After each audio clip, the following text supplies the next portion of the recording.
Until very recently, ExpressLRS didn't have a great way to deal with vehicles that want a PWM signal, like the servos in this ground vehicle or the ESC, or like if you have an airplane, but it doesn't have a flight controller, it's just a traditional airplane with flight surfaces and servos. Until recently, ExpressLRS didn't have a great answer for those situations. It's not that ExpressLRS didn't support PWM receivers. Here is a Happy Model PWM receiver from some time ago, but it didn't really fit into the form factor that people putting receivers into planes and cars expected. Like, you wouldn't normally expect to have to solder these pins on. Okay, it's a small thing.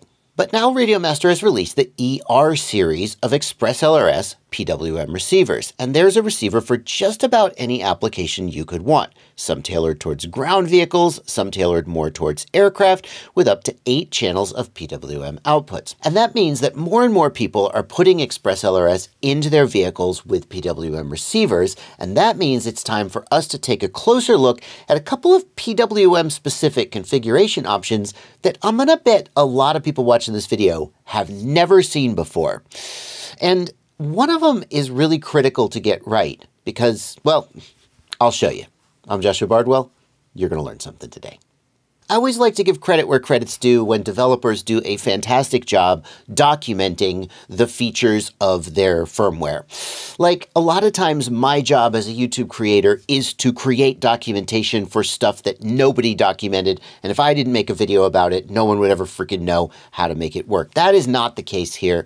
If you go to this URL, expresslrs.org, I'll put it in the video description below. If you go to that URL, there is fantastic documentation for just about everything that I'm going to show you in the video today. I hope you still watch the video. Hopefully I'll add some context, but I do want to give credit to the devs for doing the right thing. And in order to get at the options that I'm going to show you today, the first thing we're going to need to do is get our ExpressLRS receiver into Wi-Fi mode. You do that by powering up the ExpressLRS receiver, have your controller powered down, and after about 60 seconds is the default timeout. After about 60 seconds of it just sitting there going blink, blink, blink, it'll start going blinkety, blinkety, blinkety, blinkety, blinkety, blinkety, blinkety, really fast flashing. That means it's in Wi-Fi mode. From there, we can go down to our computer and look at the Wi-Fi networks. And sure enough, here is ExpressLRS RX. That is the receiver's Wi-Fi, and if we connect to that, we can get to the next step. And if we connect to that, it'll let us go to a web page. The receiver can like literally run its own web server. We can get a web page that is running on the receiver that's used to manage the configuration options of the receiver. We can see here that we have connected, and if I go into the web browser and type in 10.0.0.1 as the URL and hit enter, we should get the ExpressLRS management webpage. Sadly, we are not, and usually that means that the receiver is too far from the Wi-Fi adapter of the device that I'm working with. The receivers usually have teeny tiny little crappy antennas, not for ExpressLRS, but for the Wi-Fi connection. I'm gonna have to try to move this car closer to my computer. Ah, there we go, there we go. Okay, all good. Now, I know you're probably thinking, Bardwell, we've seen this web interface before. We know that you can do things like enter your binding phrase or go into the update tab and upload firmware and update firmware. In fact, that's the best and easiest way to update firmware, in my humble opinion, given how often USB drivers and BS happens. You're thinking, oh, I've seen all that stuff. But what you haven't seen, if you've never used a PWM receiver before, is this. Here on the model screen, there are new options that only appear if you've got a PWM receiver, and they let you do some pretty important things. One of the things they let you do is set the fail-safe positions for each of the channels. And this is really relevant because by default, channel 3 is set to basically throttle down, and that's appropriate for an aircraft, but not for a ground vehicle. In fact, for a ground vehicle, 1 to turn, 2 to burn. Yeah, we want throttle centered and steering centered. And channel 3 is like my diff lock. I don't know why I would fail-safe that, but let's just set that to 1500, I guess. I can invert the channel if I want to, if I would rather do it in the receiver as opposed to going into the radio configuration and changing the model. There is a 750 microsecond option which uses half pulse widths. And I honestly have no idea why you'd want to do that. That must be some ground vehicle thing or aircraft thing, but it's there. And we can change the output mode for each of the pins. The default is 50 hertz PWM, but you can change it all the way up to 400 hertz if you have high frequency servos that can handle that.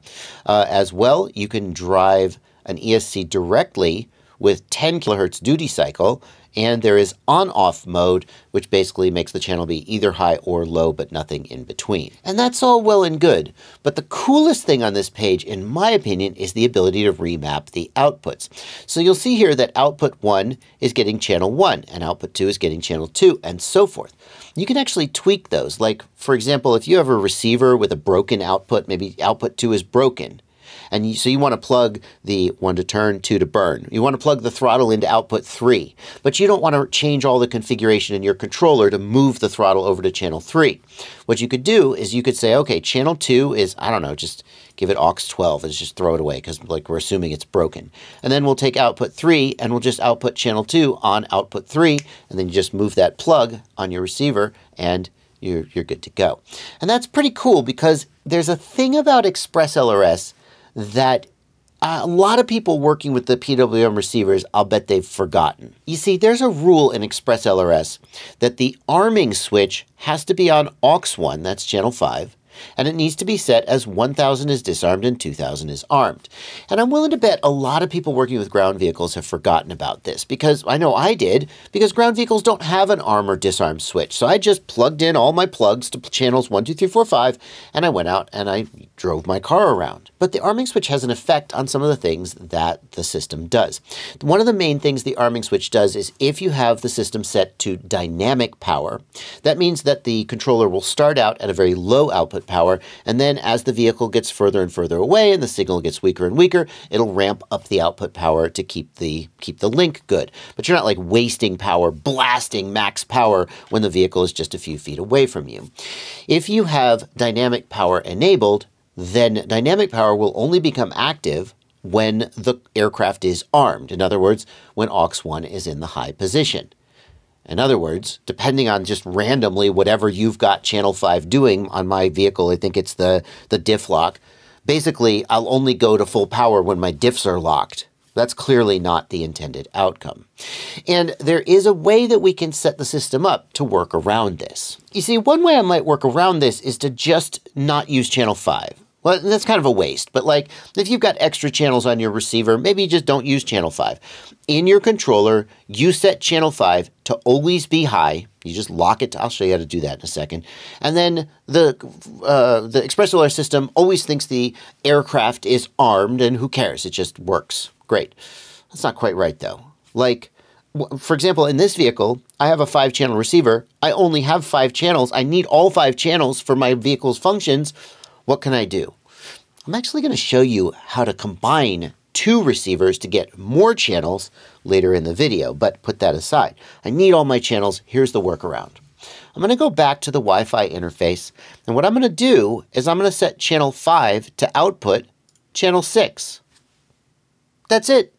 It's just that simple. Now, in my controller, I set channel 5 to be high, and I just leave it there. Or even better, I can set channel 5 to be controlled by a switch, and I could switch the power on and off. I could do whatever I want. But channel 5 is now solely being used to tell the Express LRS system that the aircraft is armed, and then channel 6 is just my channel 5. And so channel 5 never comes out of this receiver.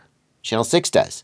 I'm not wasting a channel. I'm using all the channels that I've got. It's a very simple approach. And in fact, it's such a straightforward, obvious answer that, in fact, the Express LRS devs tell you to do that. They tell you to do that. I think a lot of people kind of don't know this screen is here. So let's do that. Here in the controller, I'm going to press the model key. And I'm going to, this is my TRX4. I'm going to select that model. I'm going to page over to the inputs. No, not the inputs, the mixes screen. And we're going to take channel 5, and I'm going to long press and move channel 5 down to channel 6. Okay, so now my car is working just like it was. I'm outputting channel 6, but the receiver is going to output channel 6 on pin number 5. So basically, I've just replaced channel 5 with channel 6. The other thing I need to do is make channel 5 be high all the time so that the system always thinks the aircraft is armed. I'm going to do that by scrolling up to channel 5 and click the jog wheel, go down to source and long press and choose max. And that is actually it. Max 100 will output the max value of 100 all the time. We can just verify this. We can see down here, aux1 channel 5 is high and it's going to stay high. And furthermore, if I long press the sys key and go to the Express LRS Lua script, it will say armed at the top, armed. And that's what we want to see. We basically want it to just be armed all the time so that it does what it needs to do. It never stops doing it. That's what you want. There's another setting, as long as we're in this Lua script, that you need to know about if you are using PWM output from your Express LRS receiver. You see, the packet rate may not work like you expect. Now, you may have set, like for example, you may have set F1000 for the 1000 hertz sub 2 millisecond latency. And that's okay, but there's something you need to know about almost all of the Express LRS packet modes. And that relates to this option, switch mode, which can be set to wide or hybrid. And the thing you need to know without diving into a deep dive of wide and hybrid is that Express LRS, one of the ways it achieves the ultra low latency that it does is by making the data packets that it sends as small as possible. And one of the ways that it does that is it doesn't send the full resolution of every aux channel in every packet. So your 4 main control channels, your first 4 channels, always get full resolution, whatever, 1000 microsecond, whatever the resolution is. They get the full resolution in every packet, 1000 times per second, you name it. But channels 5 and above, well, the thinking is that they're being used to drive switches, right? They're being used to drive like maybe a servo that switches locks your diff, or maybe they're being used in an aircraft to switch different flight modes in and out. And you don't need to update that 1000 times per second. If I flip a switch and it takes 1/20th of a second for the switch to actually update, that's probably okay. That's not okay when we're talking about things like actually driving a steering rack or an ESC output for speed or a flight surface for an airplane. We would want every packet to contain the data for every channel. So if you're using PWM outputs, it's recommended, well, you can just use like F1000. And the thing you're going to want to do is change the switch mode to wide, because wide switch mode means that all of your aux channels will have, I think it's 64 positions of resolution. Under some conditions, maybe it's 128 positions. And that is more than enough resolution for almost anything you're going to do. And so if you wanted the ultra lowest latency, you would set the packet rate to 1000 hertz, F1000, and you'd set the switch mode to wide, and you would know that channels 5 and above were only getting either 64 or 128 positions of precision. If you did need full precision for all of your channels, like for example, if you have an airplane with a bunch of control surfaces and you want just the absolute maximum precision for all of them, what you're going to need to do is go here to packet rate and change it to one of the full packet rates. There are 2 of them, either 333 hertz full or 100 hertz full. And the difference between them is that 333 hertz full will give you a little bit lower latency at a little bit shorter range.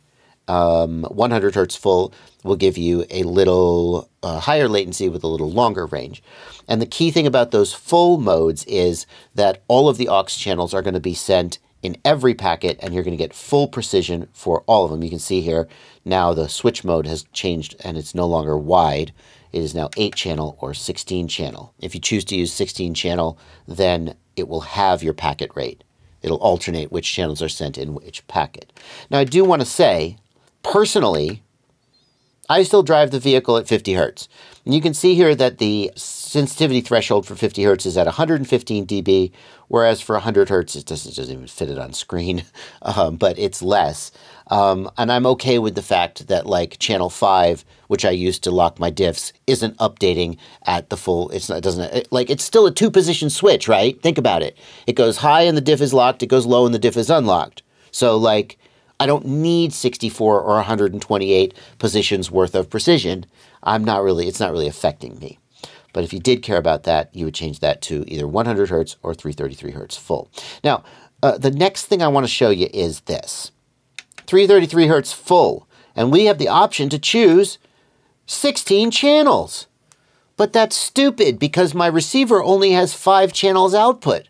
So what's the point of sending 16 channels? Well, one of the points is that you can actually buy a Crossfire to PWM decoder that plugs into a normal serial receiver and decodes it into 8 or 16 channels of PWM. That's what people did before there were a widespread availability of PWM receivers for Express LRS.